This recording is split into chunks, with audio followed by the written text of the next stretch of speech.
আসসালামু আলাইকুম। এটিএন বাংলা সংবাদে সবাইকে স্বাগত জানাচ্ছি আমি সুমনা ঘোষ। শুরুতেই বিআরবি কেবল সংবাদ শিরোনাম। করোনায় একদিনে দেশে আরও 218 জনের মৃত্যু, শনাক্ত 9,000-এরও বেশি।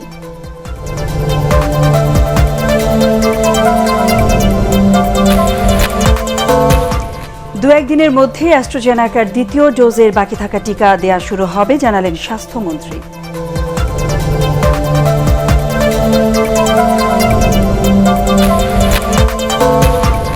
লকডাউনের মধ্যে গার্মেন্টস সহ রপ্তানিমুখী শিল্প কারখানা খুলছে কাল।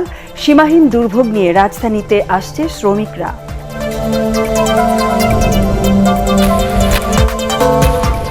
5 আগস্টের পর ঢাকায় এলেও সমস্যা নেই, কারো চাকরি যাবে না বললেন জনপ্রশাসন প্রতিমন্ত্রী ও বিজিএমইএ সভাপতি।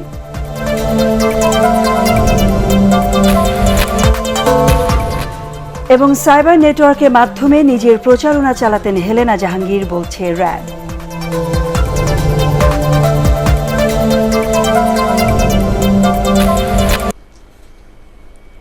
বিআরবি কেবল সংবাদ শিরোনাম শুনছিলেন। বিস্তারিত সংবাদ। করোনা ভাইরাসে আক্রান্ত হয়ে দেশে একদিনে আরও 218 জন মারা গেছেন। এই নিয়ে মৃতের সংখ্যা বেড়ে দাঁড়ালো 20,685 জনে। সবশেষ 24 ঘন্টায় কমেছে নমুনা পরীক্ষার সংখ্যা। 30,980 জনের নমুনা পরীক্ষা করে 9,369 জনকে আক্রান্ত পাওয়া গেছে। ইমদাদুল্লাহ বাবুর রিপোর্ট। গত 24 ঘন্টায় সর্বোচ্চ মৃত্যু হয়েছে ঢাকা বিভাগে 67 জনের। এছাড়া চট্টগ্রামে 55 জন, রাজশাহীতে 22 জন, খুলনায় 27 জন, বরিশালে 10 জন, সিলেটে 9 জন, রংপুরে 16 জন এবং ময়মনসিংহ বিভাগে 12 জন মারা গেছেন। 30,980 জনের নমুনা পরীক্ষা করে 9,369 জনকে আক্রান্ত পাওয়া গেছে। পরীক্ষা বিবেচনায় শনাক্তের হার 30.24। এ পর্যন্ত মোট আক্রান্ত হয়েছেন 12,49,484 জন, আর নমুনা পরীক্ষা করা হয়েছে 77,40,894 জনের। নতুন 14,017 জন সহ এ পর্যন্ত মোট সুস্থ হয়েছেন 10,78,212 জন। ইমদাদুল্লাহ বাবু, এটিএন বাংলা, ঢাকা। দু একদিনের মধ্যে অ্যাস্ট্রাজেনেকার বাকি থাকা দ্বিতীয় ডোজের টিকা দেওয়া শুরু হবে বলে জানিয়েছেন স্বাস্থ্যমন্ত্রী জাহিদ মালিক। জাপান থেকে পাওয়া অ্যাস্ট্রাজেনেকা টিকার দ্বিতীয় চালান গ্রহণ করে হযরত শাহজালাল আন্তর্জাতিক বিমানবন্দরে কথা জানান তিনি। আগামী 7 আগস্ট থেকে এক সপ্তাহে সারা দেশে 1 কোটি মানুষকে টিকা দেওয়ার লক্ষ্য নির্ধারণ করা হয়েছে বলেও জানান স্বাস্থ্যমন্ত্রী। আরও জানাচ্ছেন শফিকুল ইসলাম শামীম। কোভ্যাক্সের আওতায় জাপান থেকে উপহার পাওয়া আরও 7,81,000 ডোজ টিকা নিয়ে ক্যাথে প্যাসিফিকের কার্গো ফ্লাইটটি ঢাকায় এসে পৌঁছায় শনিবার বিকেলে। করোনা মোকাবিলায় পাশে থাকতে জাপান বাংলাদেশকে 30 লাখ অ্যাস্ট্রাজেনেকার টিকা উপহার দেওয়ার যে ঘোষণা দিয়েছে তার দ্বিতীয় চালানিটি। এই করোনার দুর্যোগে আমরা আপনাদের সঙ্গে একতা বদ্ধ হয়ে লড়ছি। আমরা ধারাবাহিকভাবে বাংলাদেশের সঙ্গে একসাথে কাজ করে যাব। বিমানবন্দরে টিকা গ্রহণ শেষে পররাষ্ট্রমন্ত্রী বলেন, স্বল্প সময়ের মধ্যে ভ্যাকসিন প্রদান কর্মসূচি সহ করোনা মোকাবিলায় বাংলাদেশ সরকারের সফলতা রয়েছে। এই যে চ্যালেঞ্জগুলো আসছে, চ্যালেঞ্জ আসলে পরেই আমরা সমন্বিতভাবে সবাই মিলে কাজ করে, সরকার একটাই, মাননীয় প্রধানমন্ত্রীর নির্দেশে আমরা সবাই কাজ করি এবং আই মাস্ট সে যে আমরা মোটামুটিভাবে ভালো, এই কোভিড হ্যান্ডলিং আমাদের ভালো। এ সময় স্বাস্থ্যমন্ত্রী জানান, এ পর্যন্ত জাপান থেকে 10 লাখের মতো অ্যাস্ট্রাজেনেকার টিকা পাওয়া গেছে। আগস্টে আসবে আরও 6 লাখ ডোজ। সব মিলিয়ে 1,21 লাখ ডোজ টিকার মজুদ রয়েছে। কাল পরশু থেকেই অ্যাস্ট্রাজেনেকার টিকা দেওয়া শুরু করব দ্বিতীয় ডোজ যারা পায়নি তাদের জন্য। বাংলাদেশের প্রত্যেকটি ইউনিয়নে আমরা টিকা কেন্দ্র খুলেছি। প্রায় 13,800 বুথে টিকা দেওয়া হবে। 1 সপ্তাহ ব্যাপী একটা কার্যক্রম। এর মধ্যে প্রায় 1 কোটিরও বেশি টিকা আমরা দিতে সক্ষম হব। স্বাস্থ্যমন্ত্রী আরও জানান, এ পর্যন্ত 2,39 লাখ ডোজ করোনা টিকা দেশে এসেছে, আর এর মধ্যে দেয়া হয়েছে 1,30 lakh dose. Shafiqul Islam Shamim, ATN Bangla, Dhaka. 3 dose টিকা নেওয়ার দাবি করা ওমর ফারুক সুস্থ আছেন বলে জানিয়েছেন বঙ্গবন্ধু শেখ মুজিব মেডিকেল বিশ্ববিদ্যালয় হাসপাতালের পরিচালক ব্রিগেডিয়ার জেনারেল নজরুল ইসলাম। তিনি জানান, ওমর ফারুককে শিগগিরই হাসপাতাল থেকে ছেড়ে দেওয়া হবে। তবে তিনি এও বলেন, 3 ডোজ টিকা নেওয়ার ঘটনা এখনও সত্য প্রমাণিত হয়নি। ওই ব্যক্তি মানসিকভাবে পুরোপুরি সুস্থ কিনা তা নিয়েও সংশয় আছে জানিয়ে ব্রিগেডিয়ার জেনারেল নজরুল ইসলাম বলেন, শিগগিরই এ ব্যাপারে রিপোর্ট দেবে তদন্ত কমিটি। র্যাবের সাথে যদিও আমাদের কোনো যোগাযোগ হয় নাই এই এত বিষয়ে, র্যাব যখন বিষয়টা জানতে পেরেছে তখন তাকে তার বাড়ি থেকে নিয়ে এখানে গত পরশুর আগের দিন নিয়ে আসে আমাদের এখানে। যদি সত্যি সত্যি 3টা ভ্যাকসিন নিয়ে থেকে থাকে, এটা কিন্তু তার একটু হলেও অসুস্থ হওয়ার কথা নর্মাল নিয়মে, কিন্তু উনি কোনো আনইজি ফিল করেন নাই এবং সুস্থ স্বাভাবিক আছেন, এখনও উনি সুস্থ স্বাভাবিক আছেন। আমরা হয়তো তাকে আজকে বা কালকে ছেড়েও দিব। তো আমাদের মনে হয় যেটা সে মানসিকভাবে সুস্থ কিনা এটা একটু অ্যাসেসমেন্ট করা দরকার। তারই প্রেক্ষিতে একটা মেডিকেল বোর্ড গঠন করা হয়। আগামীকাল থেকে গার্মেন্টস সহ রপ্তানিমুখী শিল্প কারখানা খোলার আকস্মিক খবরে ঝুঁকি নিয়ে ঢাকায় ফেরা মানুষের সংখ্যা বেড়েছে কয়েক গুণ। কেউ ফিরছেন চাকরি বাঁচাতে, আবার কারো ভয় নির্ধারিত সময়ে অফিসে আসতে না পারলে বাতিল হতে পারে আগের সকল ছুটি। ঢাকা ফিরে সবাই জানিয়েছেন 5 আগস্ট নয়, আগামীকাল থেকেই কাজে যোগ দিতে বলেছে তাদের প্রতিষ্ঠান। আদ্দিন সজীবের রিপোর্ট। পথের ভোগান্তি মাথায় নিয়ে দেশের বিভিন্ন প্রান্তে থাকা এসব মানুষের একটাই উদ্দেশ্য, যে কোনো মূল্যেই ফিরতে হবে বাসস্থানে, যোগ দিতে হবে কর্মস্থলে। সবার মুখে একই কথা, 5 তারিখ নয় 1 আগস্টেই যোগ দিতে হবে কাজে। এই কথা শুনেই মানুষ ঢাকায় ফিরছে কোনো কিছু না ভেবেই। ভরসা করতে পারছে না বিজিএমইএ এর কথায়। 1 তারিখে ওরা বলছে জয়েন করতেই হবে, হ্যাঁ, আর না করলে চাকরি থাকবে না। চাকরি যাওয়ার এই সম্ভাবনাটাই বেশি। ফোনে বলেছে আগামীকালকে অবশ্যই ফ্যাক্টরিতে অবশ্যই থাকতে হবে। মাথায় বস্তা, কোলে সন্তান নিয়ে ঢাকায় যাদের প্রবেশ, এই মানুষগুলো ফিরতি যাত্রায় ছিলেন দিশেহারা। কঠোর লকডাউনে নেই দূরপাল্লার যান, তাই কয়েক গুণ বেশি ভাড়ায় তারা ফিরেছেন মাইক্রোবাস আর পিকআপে গাদাগাদি করে চাকরিটা বাঁচাতে। প্রথম মাইক্রোবাসে আসছি, আমার 1800 টাকা করে নিচ্ছে চান্দুরা থেকে নবীনগর আসছি 100 টাকা করে পিকআপে। নবীনগর থেকে গাড়ি আর আসতে দেয় না, এখান থেকে আসছি। রংপুর থেকে এই নারীর জন্য ঢাকায় ফেরাটা ছিল আরও কঠিন। মাইক্রোবাসে ঠাসাঠাসি করে বসা, সেই গাড়ি চন্দ্রায় নামিয়ে দেয়া, এরপর কয়েক কিলোমিটার হাঁটা। গার্মেন্টস খুলছে, এজন্য আমার আশা লাগছে। কর্ম করার লাগে তো আমাকে এই পথ বেছে নিতে হয়েছে। বসে তো বাড়িতে থাকতে পারবো না। একই অবস্থা দিনাজপুরের মনের। 350 কিলোমিটার পথ পাড়ি দিতে তাকে ভাড়া গুনতে হয়েছে 2.5 গুণ বেশি টাকা। অফিস থেকে বলে দিয়েছে যে 1 তারিখে আমাদেরকে জয়েন করতে হবে। যদি 1 তারিখে না আসতে পারি, দেখা ছুটিটা থাকে, সেটা আসলে ক্যান্সেল হয়ে যাবে। পুলিশের কড়াকড়িতে গাবতলীর প্রবেশ মুখে দীর্ঘ গাড়ির জট, ঝামেলা এড়াতে আমিনবাজারে গাড়ি থেকে নেমে হেঁটে আসেন অনেক মানুষ। আগে যারা আসছিল তার চেয়ে 20% বেশি আসছে। পোশাক মালিকদের সংগঠন বিজিএমইএ ঢাকার বাইরে থাকা শ্রমিকদের কঠোর বিধিনিষেধ শেষ হবার পর আসার কথা বললেও বাস্তবতা একেবারেই ভিন্ন। কঠোর লকডাউনেও দেশের করোনা পরিস্থিতির দৃশ্যমান কোনো উন্নতি হয়নি। এর মধ্যে সব শিল্প কারখানা খুলে দেওয়ার সিদ্ধান্তে ঢাকা ফিরতে এই মানুষের ঢল। তারা বলছেন যে যদি ঠিক সময়ে তারা অফিসে জয়েন না করেন, তাহলে কাটা পড়তে পারে তাদের বেতনের টাকা। আদ্দিন সজীব, এটিএন বাংলা, ঢাকা। লকডাউনে ফেরিতে যাত্রী ও ব্যক্তিগত গাড়ি পারাপারে নিষেধাজ্ঞা থাকলেও বাংলাবাজার, শিমুলিয়া এবং দৌলতদিয়া পাটুরিয়া নৌ রুটে ঢাকামুখী যাত্রীদের উপচে পড়া ভিড় দেখা গেছে। ফেরিতে শত শত যাত্রী মুন্সিগঞ্জের শিমুলিয়া ও মানিকগঞ্জের পাটুরিয়া ঘাট দিয়ে রাজধানীতে আসছেন। গাদাগাদি করে ফেরি পার হয়ে ঘাটে গণপরিবহন না থাকায় তাদের পড়তে হয়েছে চরম বিড়ম্বনায়।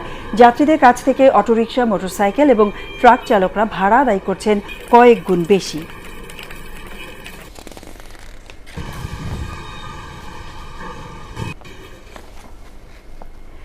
রপ্তানিমুখী শিল্প কারখানা খোলার ঘোষণার পর থেকেই বরিশালের বিভিন্ন বাস টার্মিনালে দেখা যায় ঢাকামুখী মানুষের ঢল। জেলার নথুল্লাবাদ বাস টার্মিনাল এলাকা ও মহাসড়কে গিয়ে দেখা যায় প্রবল বর্ষণের মধ্যেই ট্রাক, পিকআপ ভ্যান, অটোরিকশা এবং মোটরসাইকেলে রওনা হয়েছেন তারা। এতে সবচেয়ে বেশি দুর্ভোগে পড়েন নারী ও শিশুরা। নেই স্বাস্থ্যবিধির কোনো বালাই, সুযোগ পেয়ে অতিরিক্ত ভাড়া আদায় করছেন পরিবহন চালকরা।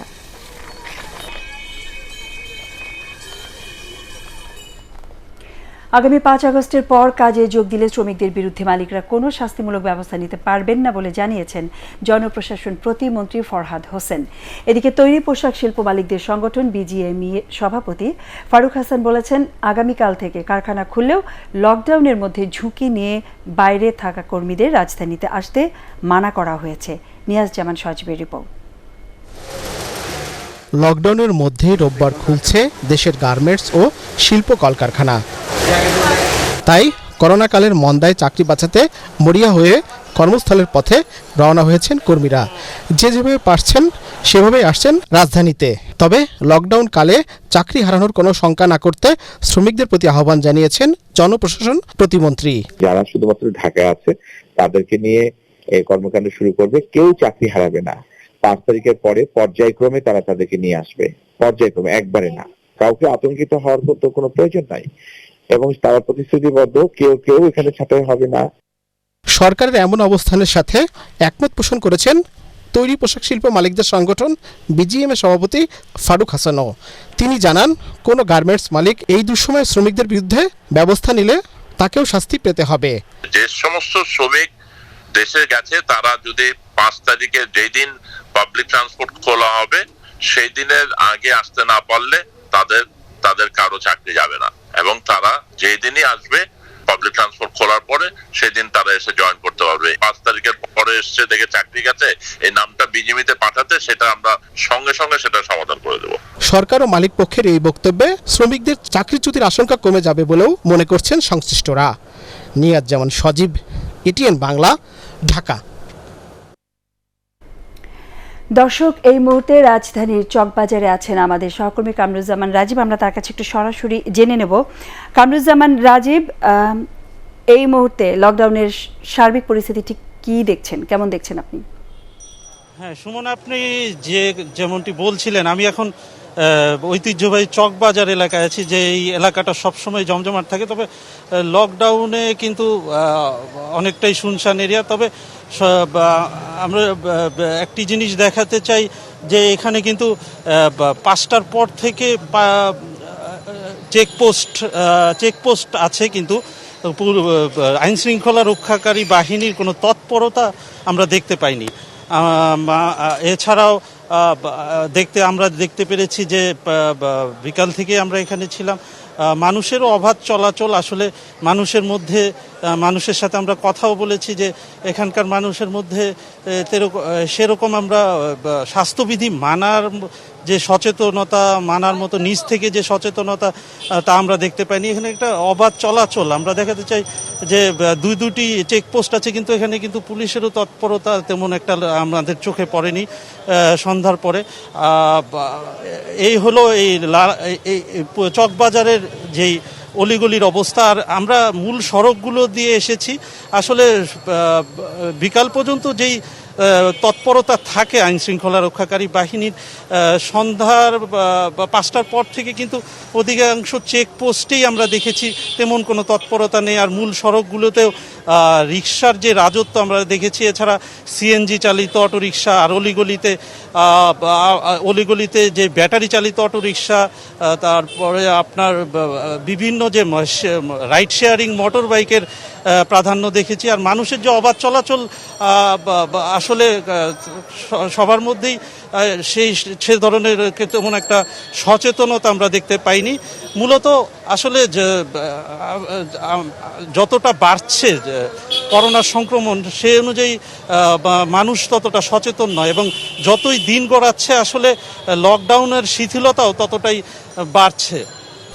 আর এছাড়া রাজীব, অনেক ধন্যবাদ আপনার তথ্যের জন্য। সাইবার নেটওয়ার্কের মাধ্যমে নিজের প্রচারণা চালাতেন আওয়ামী লীগ থেকে সদ্য বহিষ্কৃত হেলেনা জাহাঙ্গীর। জয়যাত্রা ফাউন্ডেশন এবং টেলিভিশনের মাধ্যমে মানুষকে জিম্মি করে অর্থ আদায় করতেন তিনি। তার বিরুদ্ধে গুরুত্বপূর্ণ ব্যক্তি ও প্রতিষ্ঠানের নামে নানা ধরনের মিথ্যাচারের প্রমাণও পাওয়া গেছে। র্যাব সদর দপ্তরের সংবাদ সম্মেলনে এসব তথ্য জানান র্যাবের আইন ও গণমাধ্যম শাখার পরিচালক কমান্ডার খন্দকার আল মঈন। শফিউল আলম সুজনের রিপোর্ট।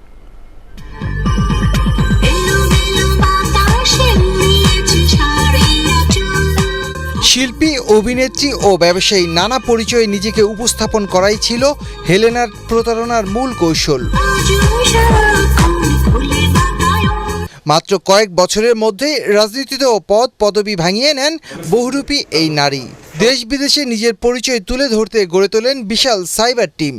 সংবাদ সম্মেলনে এসব তথ্য জানিয়ে র্যাবের এই কর্মকর্তা বলেন, জয়যাত্রা ফাউন্ডেশন ও আইপি টেলিভিশন ব্যবহার করে গুরুত্বপূর্ণ ব্যক্তিদের ব্ল্যাকমেইল করে গড়েছেন সম্পদের পাহাড়। হেলেনা জাহাঙ্গীরকে নিয়ে বিভিন্ন সময় নেতিবাচক মন্তব্য করেছে, তাদেরকে বিভিন্নভাবে ঘায়েল করা, অপমান করা, এই কাজগুলো এই যে তার যে সাইবার মনিটরিং টিম বা সামাজিক যোগাযোগ মাধ্যমে যারা তার হয়ে কাজ করত, ওনার বক্তব্য অনুযায়ী কোর 15-20 জনের নাম পেয়েছি। র্যাব জানায়, বহুরূপী পরিচয় ব্যবহার করে হেলেনা জাহাঙ্গীর অল্প সময়ের মধ্যে সমাজের উঁচু শ্রেণীর মানুষের সাথে সখ্যতা গড়ে তোলেন। প্রতারণার মাধ্যমে বিভিন্ন কৌশলে এসব মানুষের কাছ থেকে অর্থ আদায়ের অভিযোগ রয়েছে হেলেনার বিরুদ্ধে। রাষ্ট্রীয় যে গুরুত্বপূর্ণ ব্যক্তির কথা আমরা বলছি, উনি কখনো একটা ব্যক্তির মধ্যে থেমে থাকেননি। উনি যাকে যখন প্রয়োজন হয়েছে বিভিন্ন মানুষের সাথে উনি ছবি তুলেছেন, এই ছবিগুলো সামাজিক যোগাযোগ মাধ্যমে উনি ছড়িয়েছেন নিজের উদ্দেশ্য হাসিল করার জন্য। ফাউন্ডেশনের মাধ্যমে আদায়কৃত অর্থ গরিব ও অসহায় মানুষকে সহযোগিতার নামে নিজের প্রচারণায় খরচ করতেন বলেও জানায় র্যাব। এদিকে এ পর্যন্ত হেলেনার বিরুদ্ধে গুলশান ও পল্লবী থানায় 3টি মামলা হয়েছে। এর মধ্যে ডিজিটাল নিরাপত্তা আইনের মামলায় রিমান্ডে নিয়ে তাকে জিজ্ঞাসাবাদ করছে পুলিশ। শফিল আলম সুজন, এটিএন বাংলা, ঢাকা। অপকর্মে জড়িত নেতাকর্মীদের বিরুদ্ধে শুদ্ধি অভিযান অব্যাহত রাখার ঘোষণা দিয়েছে আওয়ামী লীগ সাধারণ সম্পাদক ওবায়দুল কাদের। তিনি বলেন, অনিয়মে জড়িতরা যত বড় নেতাই হোক না কেন, তাদের ছাড় দেয়া হবে না।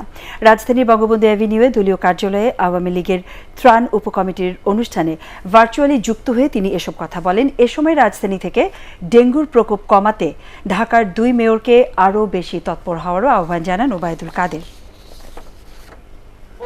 অনিয়মকারী, অপকর্মকারী যত বড়ই হন, শেখ হাসিনা কাউকে ছাড় দেননি। যে পরিচয় থাকুক, কাউকে ছাড় দেওয়া হয়নি, হবে না। দেশরত্ন শেখ হাসিনা নিজ উদ্যোগেই শুরু করেছেন এই শুদ্ধি অভিযান। আমরা আগস্ট শোকের মাসকে সামনে রেখেও বলছি, শেখ হাসিনার শুদ্ধি অভিযান অব্যাহত থাকবে। বিদেশি কিছু গণমাধ্যম সরকারের বিরুদ্ধে মিথ্যা তথ্য প্রচার করছে বলে অভিযোগ করেছেন তথ্য ও সম্প্রচার মন্ত্রী ডক্টর হাসান মাহমুদ। রাজধানীর সরকারি বাসভবন থেকে রংপুরে ভার্চুয়ালি যুক্ত হয়ে সাংবাদিকদের আর্থিক অনুদান প্রদান অনুষ্ঠানে তিনি বলেন, এসব গণমাধ্যম উদ্দেশ্য প্রণোদিতভাবে গুজব ছড়াচ্ছে, যা কোনোভাবেই কাম্য নয়। এ সময় করোনা সংক্রমণ রোধে সবাইকে স্বাস্থ্যবিধি মেনে চলার আহ্বান জানান হাসান মাহমুদ।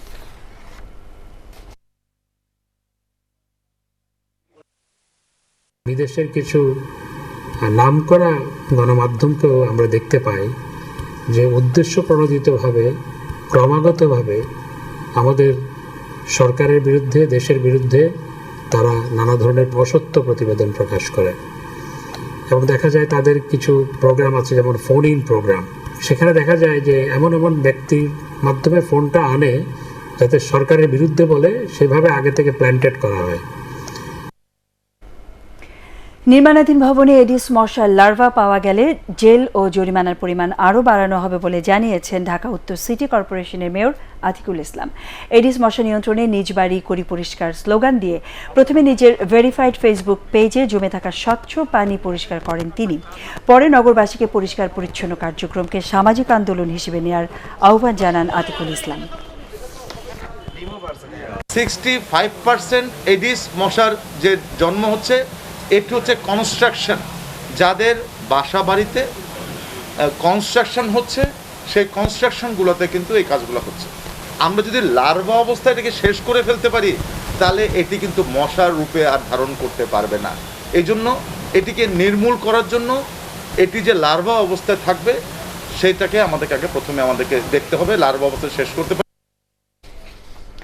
সরকার এক যুগে ড্রেজিংয়ের মাধ্যমে 2500 কিলোমিটার নদীপথ চালু করেছে বলে জানিয়েছেন নৌ পরিবহন প্রতিমন্ত্রী খালিদ মাহমুদ চৌধুরী। তিনি বলেন, নদীর ড্রেজিংয়ে স্বচ্ছতা ও জবাবদিহিতা বাড়ানো হয়েছে, তাই এতে সফলতাও এসেছে।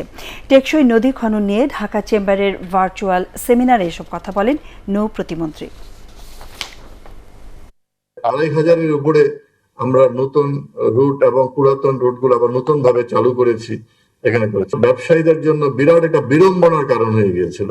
আজকে আমরা বিকল্প যে মংলা বন্দর, আপনারা জানেন প্রায় 150 কিলোমিটার এই পশুর নদীর চ্যানেল, আমরা আউটার বার ইতিমধ্যে ড্রেজিং করেছি 10 মিটার।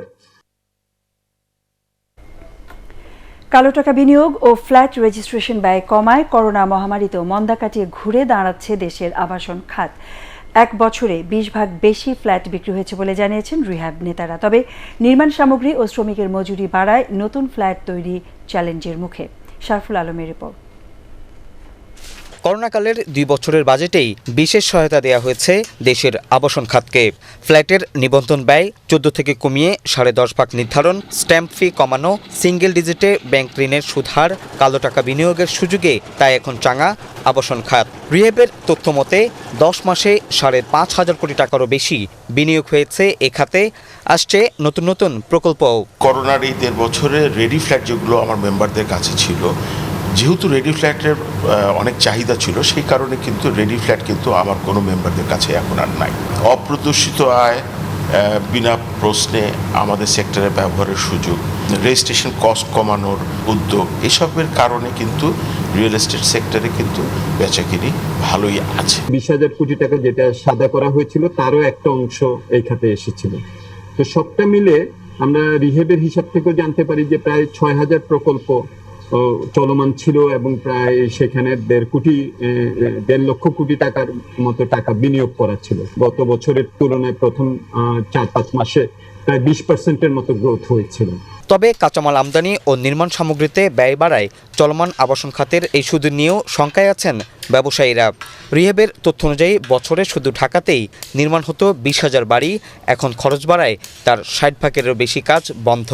রড সিমেন্টের দাম যেভাবে বেড়ে যাচ্ছে, তাতে কিন্তু আমাদের কিন্তু কস্ট বেড়ে যাচ্ছে এবং আবার দেখা যেতে পারে যে হয়তোবা এটা মানুষের যে ক্রয় ক্ষমতা তার বাইরে চলে যেতে পারে। এবং সরকারও কিন্তু কিছু কিছু জায়গায় ডিউটি কমিয়েছে র মেটেরিয়ালের উপরে, কিন্তু এখনো কিন্তু সেটার এফেক্ট আমরা পাইনি। আবাসন ব্যবসার সাথে সংশ্লিষ্ট দেশের 250-এরও বেশি প্রতিষ্ঠান, এর মধ্যে ক্ষুদ্র ও মাঝারি প্রতিষ্ঠানগুলো পড়েছে সবচেয়ে বেশি ঝুঁকির মধ্যে।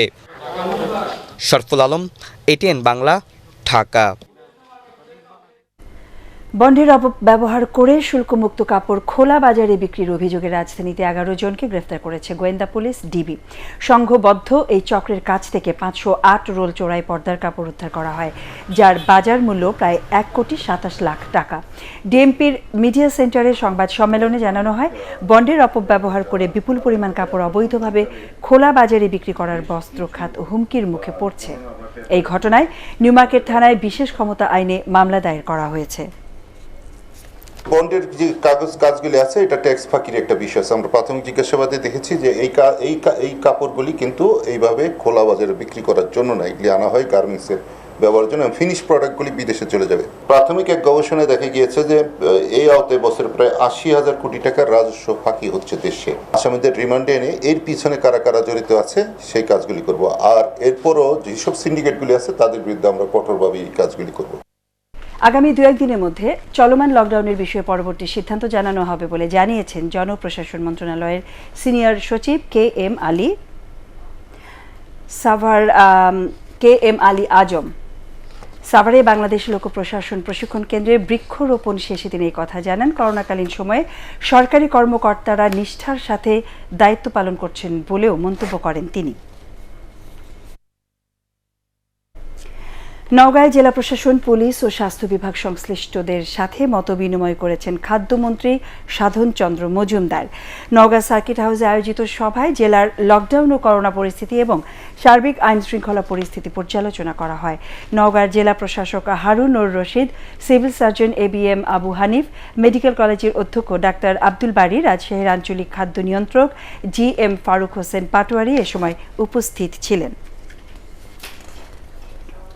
এডিস মশা নিধনে গাজীপুর সিটি কর্পোরেশনের 57টি ওয়ার্ডে একযোগে 300 টন ওষুধ স্প্রে করা হচ্ছে বলে জানিয়েছেন মেয়র জাহাঙ্গীর আলম। গাজীপুরের টঙ্গীতে এই কার্যক্রমের উদ্বোধনকালে তিনি কথা জানান। ডেঙ্গু প্রতিরোধে সবাইকে নিজ আবাসস্থল ছাড়াও বাসা বাড়ির ছাদ পরিষ্কার করার আহ্বান জানান মেয়র। 300 200 টন সার ওষুধ ছিটানোর জন্য আমরা প্রস্তুতি নিয়েছি। আমরা সবার কাছে সহযোগিতা চেয়েছি। আমাদের 57টি ওয়ার্ড 76 জন কাউন্সিলর সবাই যৌথভাবে এই কাজটা আমরা একসাথে শুরু করেছি, সবার সহযোগিতার মাধ্যমে। কারণ আপনারা জানেন এখন করোনা খুব ভয়াবহ আকার ধারণ করেছে এবং সাথে যদি ডেঙ্গু হয় তাহলে মানুষের খুব ক্ষতি হবে। সেই জন্য প্রত্যেকটি নাগরিক যেন নিরাপদ থাকতে পারে। এবারে আল আরাফা ইসলামী ব্যাংক অর্থ সংবাদ।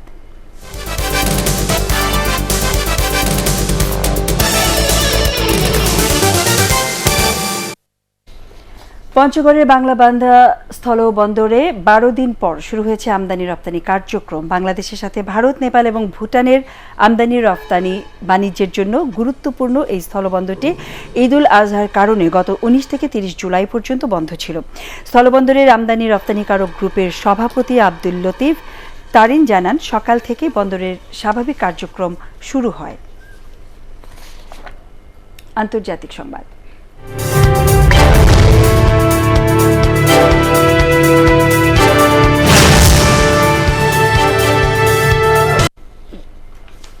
সাবেক মার্কিন প্রেসিডেন্ট ডোনাল্ড ট্রাম্পের আয়কর রিটার্ন কংগ্রেসে হস্তান্তরের নির্দেশ দিয়েছে যুক্তরাষ্ট্রের জাস্টিস ডিপার্টমেন্ট। দীর্ঘ আইনি লড়াই শেষে দেশটির রাজস্ব বিভাগকে এই নির্দেশ দেওয়া হয়েছে, যা ট্রাম্পের জন্য বড় ধাক্কা বলে মনে করা হচ্ছে। আইনগত বাধ্যবাধকতা না থাকলেও 1976 সাল থেকে এই পর্যন্ত শুধুমাত্র তিনি ছাড়া সব মার্কিন প্রেসিডেন্টই নিজেদের ট্যাক্স রিটার্ন প্রকাশ করে গেছেন। তবে জাস্টিস ডিপার্টমেন্টের এই নির্দেশের বিরুদ্ধে আদালতে ট্রাম্পের আইনি লড়াই করার সুযোগ এখনও রয়েছে। এই আদেশকে রাজনৈতিক উদ্দেশ্য প্রণোদিত বলে সমালোচনা করেছেন রিপাবলিকান নেতারা। করোনা ভাইরাসের ডেল্টা ভ্যারিয়েন্টের সংক্রমণ রোধে সিডনির পর এবার অস্ট্রেলিয়ার তৃতীয় বৃহত্তম নগরী ব্রিসবেনেও জারি করা হলো লকডাউন। আজ থেকে এই নগরী সহ কুইন্সল্যান্ডের দক্ষিণ পূর্ব অংশে 3 দিনের লকডাউন জারি করা হয়েছে। বৃহস্পতিবার একটি হাই স্কুলের 3 শিক্ষার্থী করোনায় আক্রান্ত হন। এই অবস্থায় লকডাউনের মধ্যে করোনা টেস্টকেই সর্বাধিক প্রাধান্য দিচ্ছে স্থানীয় প্রশাসন। এর আগে সিডনিতে লকডাউন কার্যকর করতে মোতায়েন করা হয় সেনাবাহিনী। সর্ববৃহৎ এই নগরীতে বিধিনিষেধ বহাল থাকবে 28 আগস্ট পর্যন্ত। অস্ট্রেলিয়ায় এখন পর্যন্ত 2 ডোজ ভ্যাকসিন নিয়েছেন 15%-রও কম মানুষ।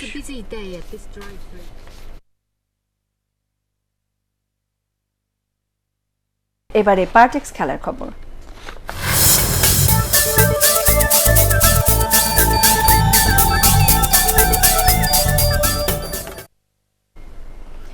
টোকিও অলিম্পিকে দ্রুততম মহিলা অ্যাথলেটের খেতাব জিতেছেন জ্যামাইকার এলাইনি থমসন হেরাথ। এদিকে বিশ্ব রেকর্ড গড়েই মিশ্র সাঁতারের 100 মিটার মিডলেতে স্বর্ণ জিতেছে গ্রেট ব্রিটেন। পরাগারম্যানের রিপোর্ট। সাঁতারে মিশ্র রিলে এবারই প্রথম যুক্ত হয় অলিম্পিকে। আর বিশ্ব রেকর্ড গড়ে সাঁতারের 4x100 মিটার মিশ্র রিলের স্বর্ণ জিতে নেয় গ্রেট ব্রিটেন।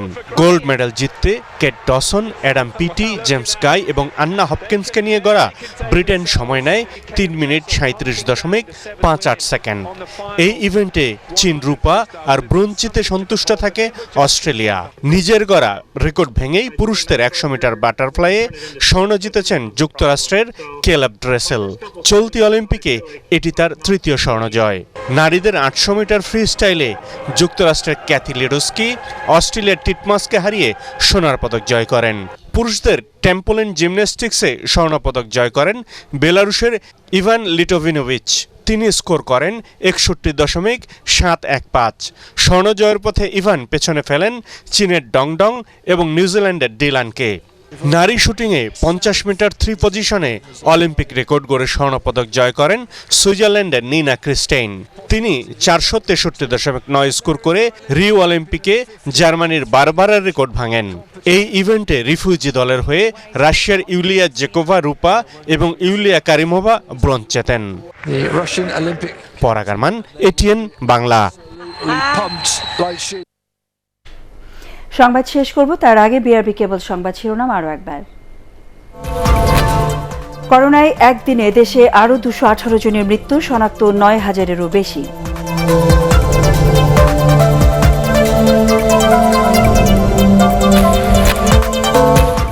দুই একদিনের মধ্যে অ্যাস্ট্রাজেনেকার দ্বিতীয় ডোজের বাকি থাকা টিকা দেওয়া শুরু হবে জানালেন স্বাস্থ্যমন্ত্রী।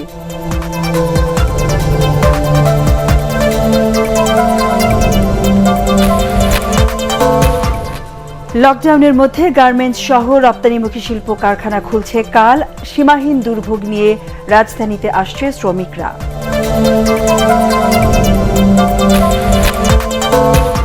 5 আগস্টের পর ঢাকায় এলেও সমস্যা নেই, কারো চাকরি যাবে না বললেন জনপ্রশাসন প্রতিমন্ত্রী ও বিজিএমইএ সভাপতি।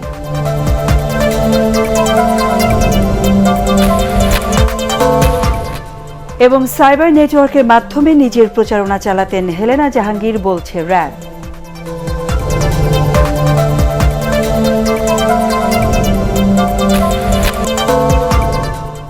আমাদের পরের সংবাদ দেখার আমন্ত্রণ জানিয়ে এখনকার মতো শেষ করছি। করোনা ভাইরাস থেকে নিজেকে সুরক্ষিত রাখতে মাস্ক পরুন, বারবার হাত পরিষ্কার করুন। এটিএন বাংলা সংবাদ ইউটিউবে দেখতে ব্রাউজ করুন youtube/HN Bangla News। ধন্যবাদ।